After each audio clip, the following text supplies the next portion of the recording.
మిమ్మల్ని డిస్టర్బ్ చేయము, మీకు సేవ కోసం వాడుకుంటాం. అతన్ని చూసుకునే దానికైనా బ్రహ్మాండం చూసుకుంటారు.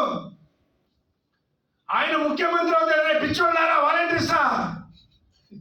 ఆయన ముఖ్యమంత్రి అవుతే మీలాంటి వాళ్ళకి ఎంతెంత మంచి ఉద్యోగాలు ఇప్పగలుగుతాడు అతను. ఆయన వ్యవస్థరా, ఆయన చరిత్రరా, అతను విజనరీ. మీరు ప్రిజనరీ ఏమంటే తిరుగుతున్నారు. మీకు విజనరీ కావాలా, ప్రిజనరీ కావాలా?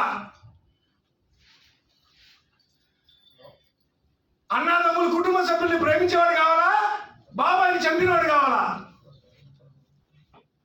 చెల్లిని తమ్ముడిని అభిమానించేవాడు కావాలా, చెల్లిని గోడకేసి కొట్టినవాడు కావాలా? అన్ని వర్గాల్ని సమానం చూసేవాడు కావాలా, ఒక కులాన్ని నెత్తి మీద పెట్టుకునేవాడు కావాలా? రాష్ట్ర అభివృద్ధి చేసేవాడు కావాలా, అవినీతి చేసేవాడు కావాలా? రాష్ట్రాన్ని స్వర్ణాంధ్రప్రదేశ్ చేసేవాడు కావాలా, రాష్ట్రాన్ని గంజాయి ఆంధ్రప్రదేశ్ చేసేవాడు కావాలా? ఎవడరా నీకు చెప్పింది? ఎవడరా మీకు చదువు చెప్పింది? అసలు మీ చదువుకుంది చదివేరా? వాలంటీర్స్ అంటే ఏంట్రా? లాభాభిషగా ఎటువంటి లాభాలు ఎరగకుండా సేవ చేసేవాడే వాలంటీర్ అంటారు.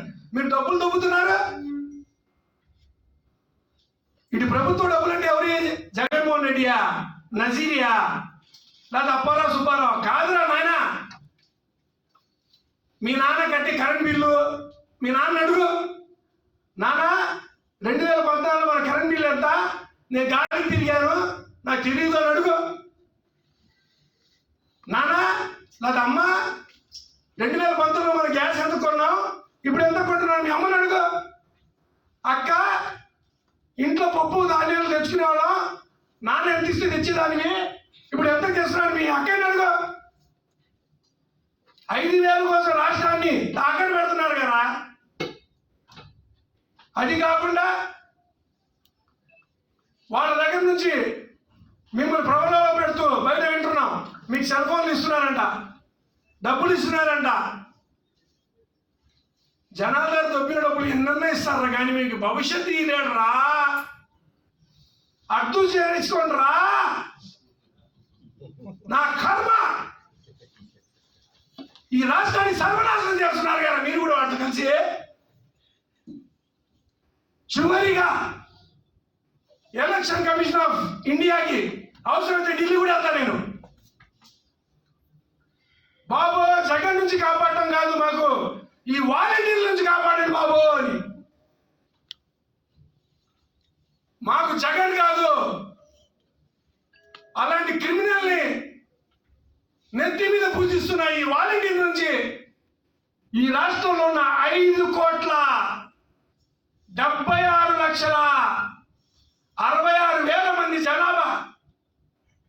5 కోట్లు కాదు స్వామి, మా నాయకులు కూడా 5 కోట్లు అది ఎప్పుడో దాటిపోయారా స్వామి.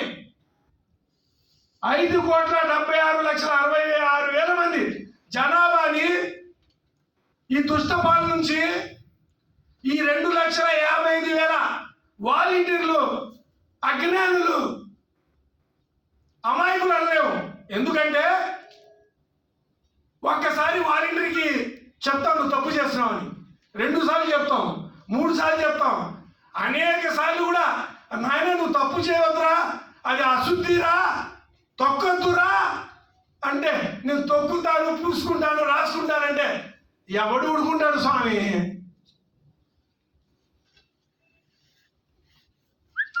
మా బాధ ఇది. అందుకే వాలంటీర్లు మీ సేవ మీరు చేసుకుంటే ఏ రోజు అన్నావా? డబ్బులు పంచడం ఏంట్రా? స్వీట్లు పంచడం ఏంటి, చీరలు పంచడం ఏంటి, ఫ్యాన్ షర్ట్లు పెంచడం ఏంటి? ఇంకా నయం, ఇంకేదైనా పని చేస్తారు మీరు. అందుకే వాలంటీర్ల చట్ట వ్యతిరేక శక్తుల సచివాలయాల వైసీపీ కార్యాలయాల. ఎందుకంటే ప్రతి సచివాలయంలో ప్రతి వార్డులో 5 సచివాలయాలు ఉంటున్నాయి. రోజు ఈ అభ్యర్థిని గెలిపించాలి, వైసీపీ అభ్యర్థిని గెలిపించాలి, వాలంటీర్స్ పిలిపించుకుంటాం, సచివాలయంలో సిబ్బంది కూర్చుంటాం. కరెంట్ ఎవడు? మీ వైసీపీ వాళ్ళ నాన్న కడుతున్నాడా, లేకపోతే మీ నాన్న కడుతున్నాడా? మీరు కూర్చున్న సచివాలయం కట్టిన డబ్బులు మీ బాబుయా?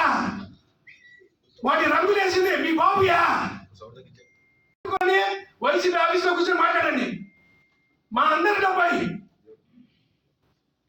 మీరు వన్ సైడ్ గా తీసుకుంటే, మరోసారి చెప్తున్నాం, పద్ధతి మార్చుకోండి, లేదా చట్టమే మీకు బుద్ధి చెప్పిందని తెలియజేసుకుంటూ, సోమవారం నేను కమిషనర్ గారికి అపాయింట్మెంట్ అడుగుతాను. వెళ్ళి ఈ వాలంటీర్ నిరందించాలని చెప్తాను, వీళ్ళు బయట ఎవరు చేయాలని చెప్తాను. అలాగే వినపోతే మా అధిష్టానం తెలియపరిచి ఎలక్షన్ కమిషన్ ఆఫ్ ఇండియాకి వెళ్ళి ఈ వాలంటీర్ నుంచి ఆంధ్రప్రదేశ్ ని కాపాడండి సాగో అని చెప్తా. అందరికీ నమస్కారం. అస్సలాము అలైకుం.